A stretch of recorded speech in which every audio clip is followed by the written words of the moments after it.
just picking up on the self-awareness element, what I'm going to do is move you towards mental toughness. In the recent times, you've sort of really come on to this idea, big style. And of course, mental toughness has a big part to play in creating self-awareness about thought, the way you think when you're doing things. So what is it about the concept that has captivated you, and how are you using it? Oh, lovely. So when I discovered you and I found you, Doug, it was interesting. I was just doing some keyword searches, and I had run a debrief with a group of colleagues after a kind of product that didn't quite go very well. And I used the word resilience in the meeting, and it had such a negative reaction from the colleagues who were part of the debrief. And so I kind of was checking myself and thinking, I don't think we're using the same term here, like for it to have such a negative reaction. Because again, when I started to think about the context of that these people were operating in, I realized that it was that weaponized resilience, weaponized well-being, where resilience is the tool to beat you with, and it's about you being lacking. It was their experience. So when I first heard it, and that's not my use of the term, when I think about resilience, that wasn't where I was coming from. So there was definitely a different definition. But when I listened through their experiences, what I found is when I used the word resilience, it was weaponized, and it was, you don't think we're strong enough, you don't think we're good enough, you know, there was something about it came from a position of lacking, which I must say absolutely broke my heart, because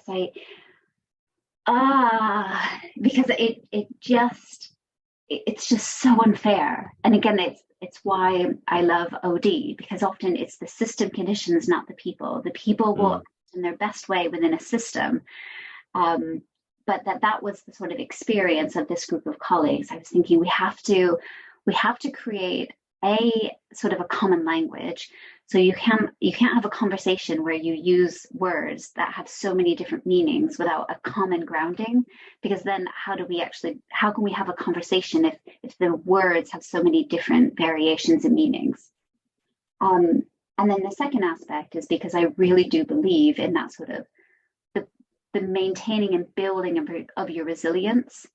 And I suppose partly by my life choices, as well as just my own kind of personal experiences growing up, I have a belief that some of our resilience it's both internal and external, you know, and there's some really beautiful tempering that happens when you're forged in fire, and there's some wonderful scarring that happens that really makes you a bit stronger, but also makes you a bit fragile. And I love the idea of thinking about fragility and the different metaphors when we talk about an egg versus a boiled egg, and when you're flexible versus when you just break. You know, I like all those variations, and how some of that is what you're made of, but also about the conditions that are around you. So when I was doing my little bit of a search, and I happened across you, I think it was LinkedIn, and I just was picking up on some of the posts that you were putting through. And then we had that first one-to-one conversation where I was interviewing a couple of companies in terms of some different models that were out there that we could maybe start to use as a way of creating common language in IPSA, which is where we've applied this.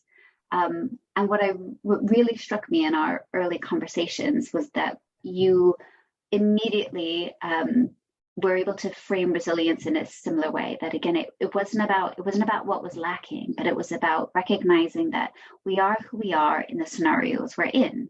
Sometimes who we are is an absolute asset and strength in the right circumstances, and sometimes it really puts us at a disadvantage. And knowing that, and then recognizing which bit you're going to change. Do you change the environment, or do you change your response, or do you shield and kind of safeguard yourself, knowing that you're predisposed to maybe feel something very keenly? So what do you need to put in place in order to still operate within an environment? So there was no, you can't do something. it was, how do you do it safely? How do you think about and put the right kind of mitigating factors in place for yourself? And then equally, how can an organization respond in terms of putting the right controls or adapting and changing? Because some things just have to be done. The certain customers we have, we just have to deal with. But there are things we can do in terms of the way in which we approach it. And I quite loved within the mental toughness model, the balance of sort of your personality, your inherent things that are about you, but also how that interplays with you're part of a world. You're not an isolated island.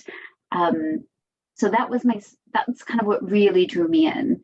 And then the link to that is evidence-based. So again, there's so many things you can do. You can do your colors, and you can do this, and am I an autumn or a fall? There's so many things that you can do.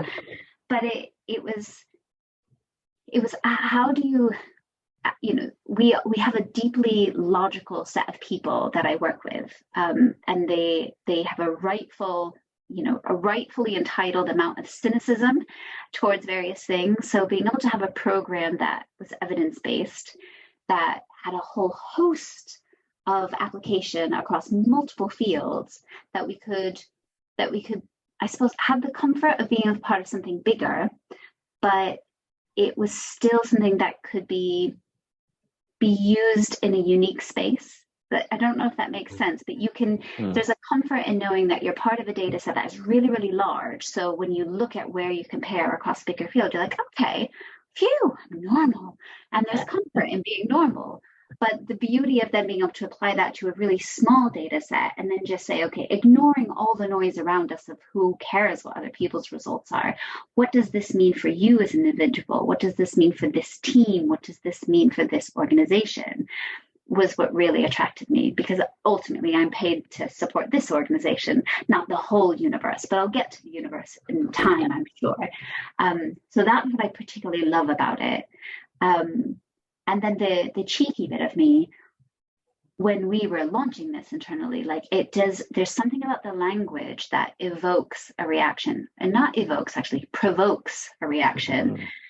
And because I am slightly rebellious, I kind of liked playing around with that and just forcing a little bit of feeling in a space, because it was contained, it was safe, but exposing people to a little bit of emotion and frustration and challenging, like, why are you doing this? What is this about? Actually created the space for us to demonstrate why we were doing it, what was behind it, and to kind of give us an opportunity to demonstrate that when we said we cared, we meant we cared. This is us, we're following this through. When the going gets tough, we're not going to back away from it. So we're all going to dive into this. Leaders, everybody is going to find out what this means for us. And then we're going to share these results with you and talk about it as a group. And that was really, really interesting because it was contained. It was like being able to fail safely or to be upset safely, all of those emotions that are often, we know they exist, they're under the surface, but they boiled up. And once they boil up, you can do something about it because it's visible. So that was quite an exciting, it was painful at the moment, if I'm honest. It was very painful. I was like, really had a crisis of confidence that, oh my God, what am I doing? But in hindsight, it was the best thing that could have happened, because that eruption of human emotion allowed us to actually go, great. So IPSA is made of people, wonderful, just making sure we weren't robots. And we have emotions and we have reactions, and they will be different. But the common ground here is just recognizing that difference is good. So we have a big belonging campaign. We talk about celebrating diversity, but this was like a way of really demonstrating there are so many unique and different variations in the 100 people who are here at IPSA, and all of you are valid and all of you belong. But how do we start to deal with, when we're talking about managing change, recognizing that if you sit in this sensitive category around some of the managing change aspects, what can we do differently to help you build up your confidence, understand what's happening, give you enough lead in time to think about what it means for you. And equally, if you're really, really excited and you're already running down the hill, how do you slow down and make sure that the people come with you? You know, there's a lot of stuff that's really subtle that comes out of it that creates a space for amazing conversations. Yeah, I'm delighted to hear that, Bex, because what we try and do is really establish that evidence base, and the reality is of the mental toughness concept. We think somewhere between sort of 50 to 60% of all of the components are probably genetically informed, which means they change over time. But I love that kind of reality check of, especially with a lot of pop psych around, and you know, memes that suggest if you see it and dream it and believe it, you can achieve anything and stuff like that. Like, what you describe in there is something that's it's authentic in the sense that no, none of us are actually perfect and are never going to be.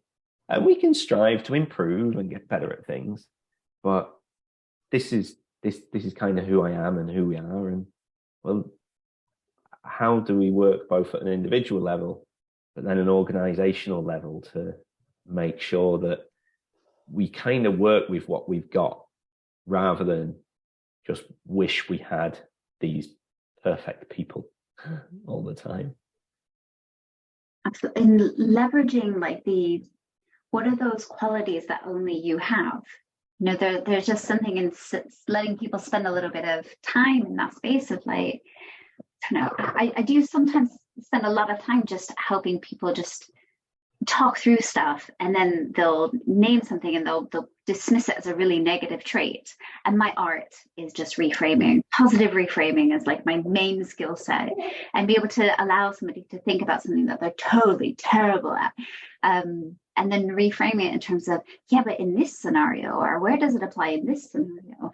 And I have got this, there's this almost internal database of people that I've had conversations with, and I just wait for the opportunity to come up where I'm like, oh my gosh, they're going to be perfect for this. And then you connect them to this opportunity where they're using what they think is a really negative trait about themselves in a positive way.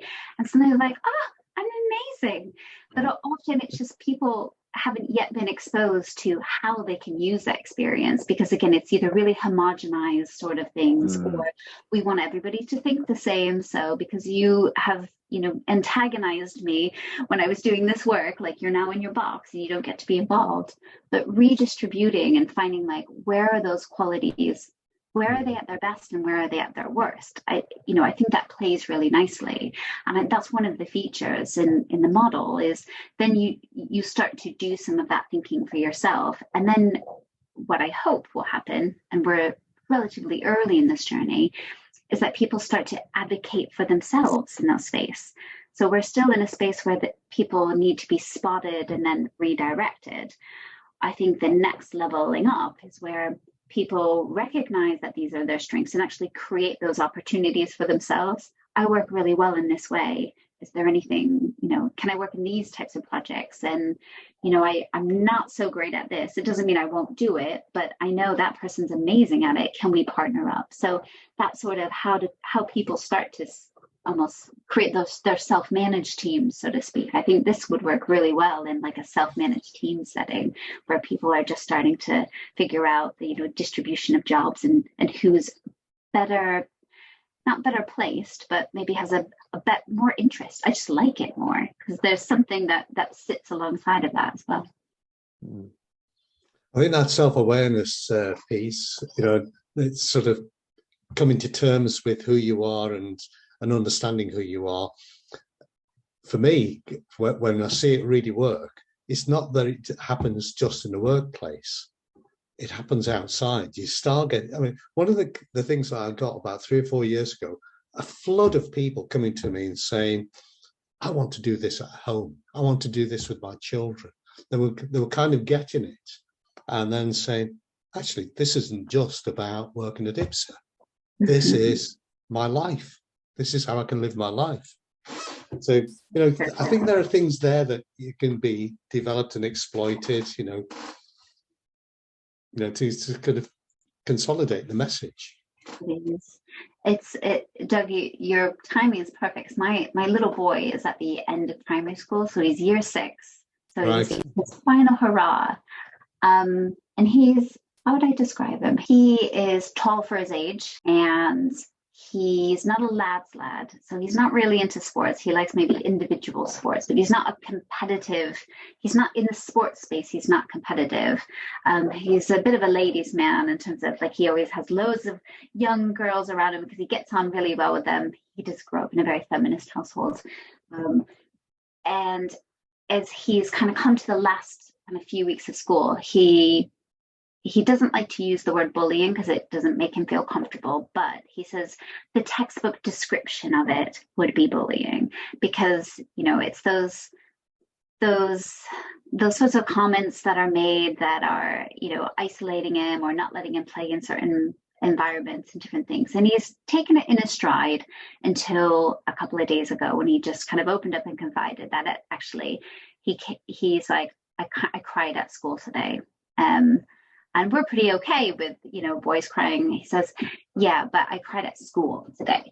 And it was kind of like, kind of unpacking it, and he was getting a little bit choked up. And he's the type of kid who, he's clever. He's very witty, and he's quite funny.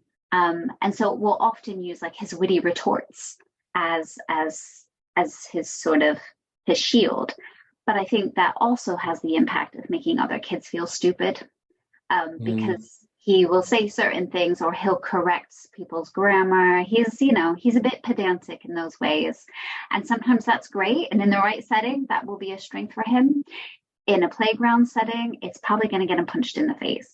So we are currently talking about, I think we're going to sit down and we're going to do the MTQ, just so that he also starts to get just a bit of a grounding of when is because he will have some lsensitivities, and I could probably assess him just from being his mother without him taking the test. But I'd love to build that in him from an early age, because there's something, I was wrestling with it this morning in terms of, I don't want to erode that unique sense of him. I want him to grow up, and I want him to have boundaries where he can say, no, this is me, back off. But equally, I want him to learn where he should adapt. Like, where is your line fixed, and where is it just a pretend line that you've made up?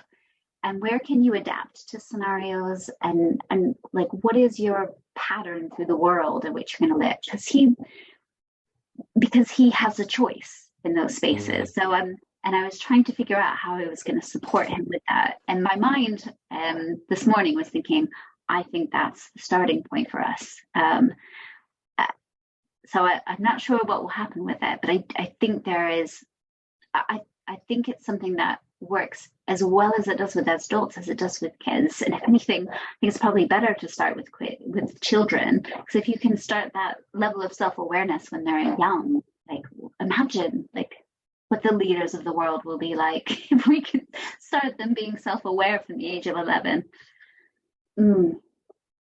Well, I mean, you're absolutely right. There are 3 studies, one from the United Arab Emirates, one from the UK, one in Netherlands, that point to the relevance of understanding your level of mental toughness or mental sensitivity and transition. Because I distinctly remember my transition from junior to secondary school, because I went from a junior school on a council estate in Carlisle, and I won a scholarship to an independent school. And believe me, that was such a leap in 100 different ways.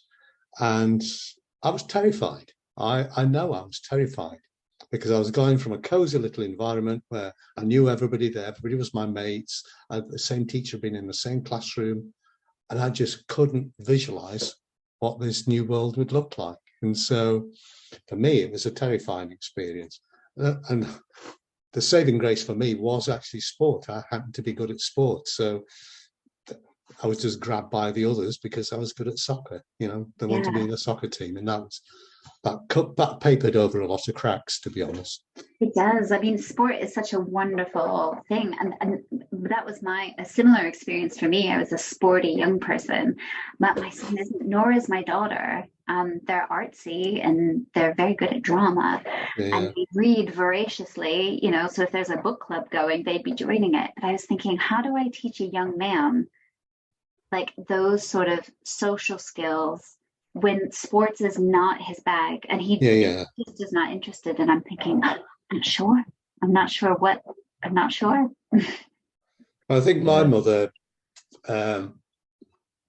she almost put a mantra into my head. She said, if people did try to bully me, and she would say, that's their problem, it's not yours. And eventually I believed her, because she was my mother. I didn't feel comfortable at the point of being bullied. You didn't believe that. You thought it was you, but eventually it sank through. I don't know what you would add there, John. Well, I think, you see, the thing is that sport does it contrives situations, like, because to make sport fun and exciting, it has to be as unpredictable as possible, which so it's designed that way. So if you play sport, you're putting yourself in an environment where you want something to happen, but you have no idea if that's going to happen, and you have to kind of learn to sit with that uncomfortableness of not knowing if you're going to be successful or not, and then responding to it.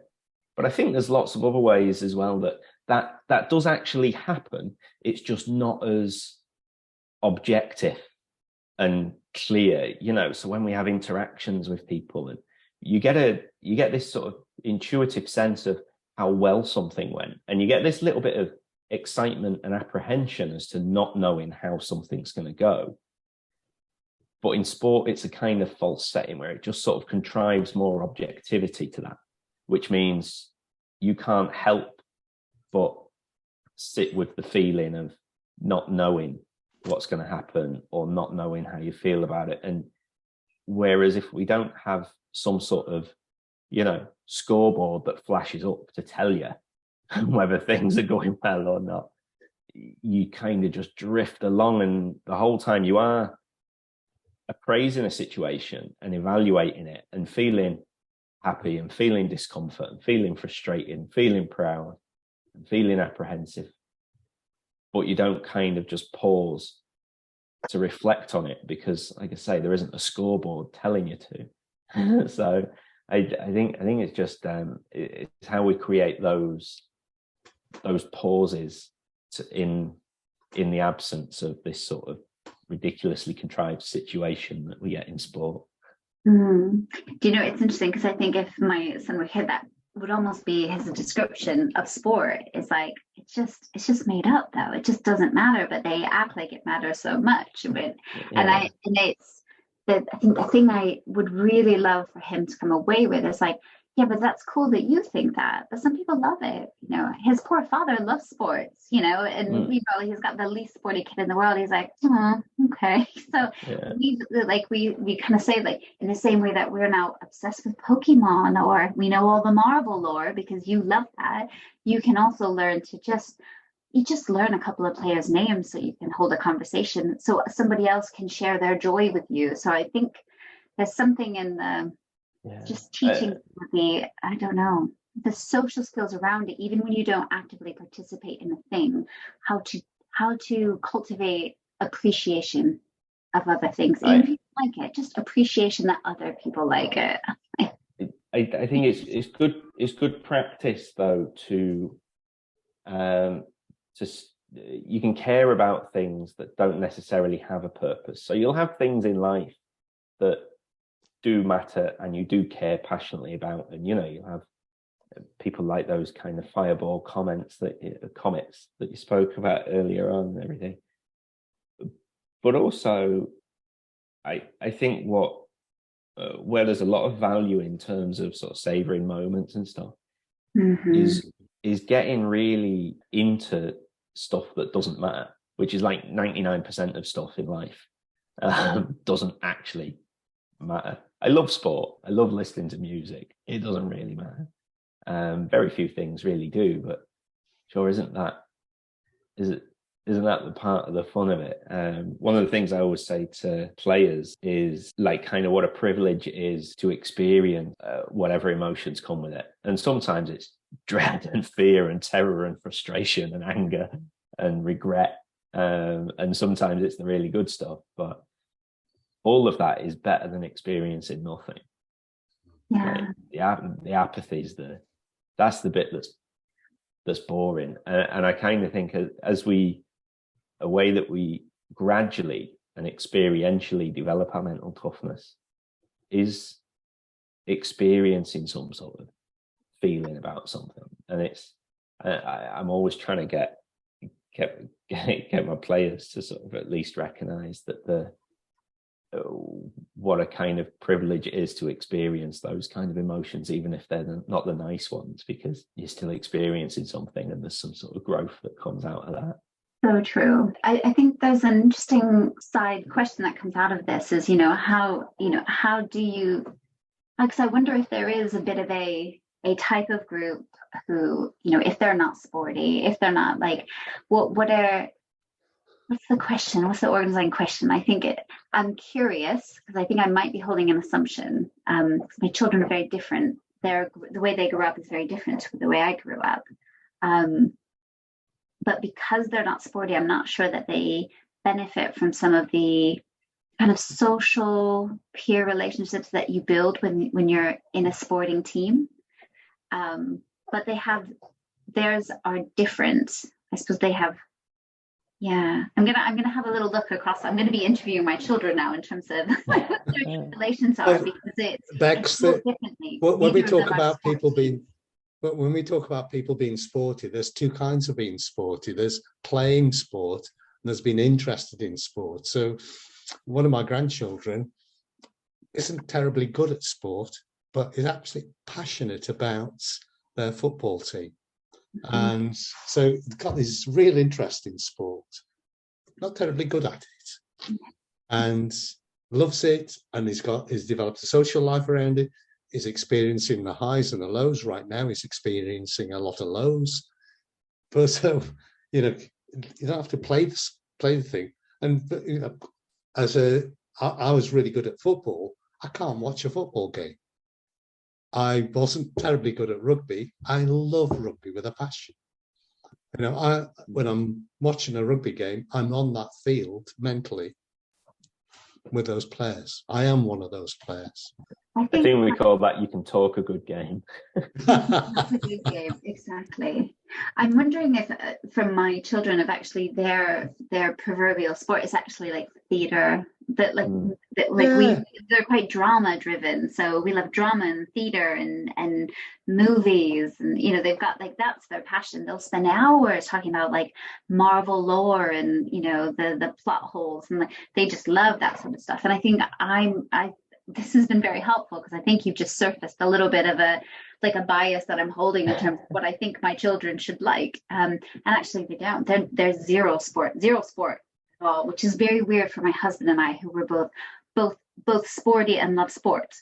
But neither of my children are, but they do love the arts and the drama. And I think I was making a separation, but actually that experience that you were describing, John, and that you were describing, Doug, in terms of being in the moment, like living through the characters, their joy they get is absolutely probably on par with what we get when we took them to Wembley and they're like, ugh. Who's at Wembley? But they're like, ugh, why are we here? But if we take them to a musical, I think we went and saw SpongeBob, and they're like in their seats. Yeah. So you just have to probably recognize that this is about me and not them. Yeah. In fairness, SpongeBob is quite good. In fairness, but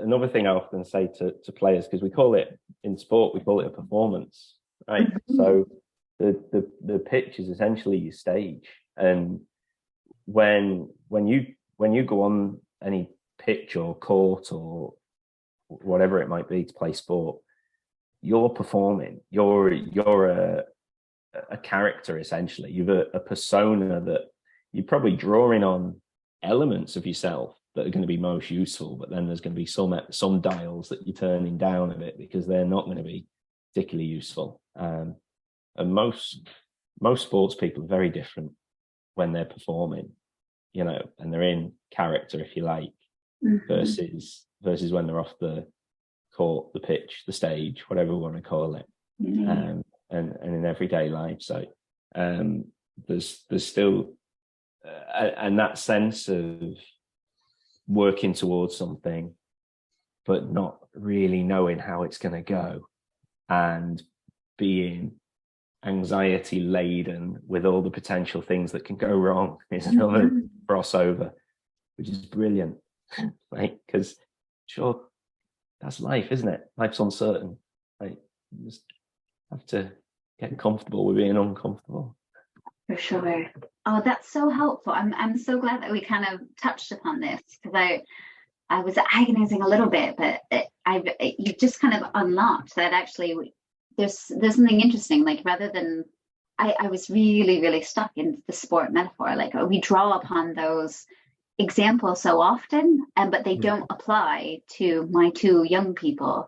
But actually looking at that in terms of theater, performance, the character you play, the sort of the aspects of that, again, what they're like when they're on stage, when things go wrong or somebody forgets their lines, they know those experiences. So I can now kind of reframe.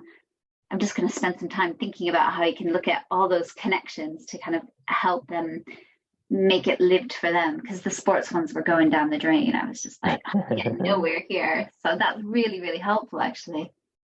I think, Bex, that's a great point at which to stop the discussion. I think we could have kept going for hours, to be honest. This has been a really good conversation. Set up mental toughness in the theatre.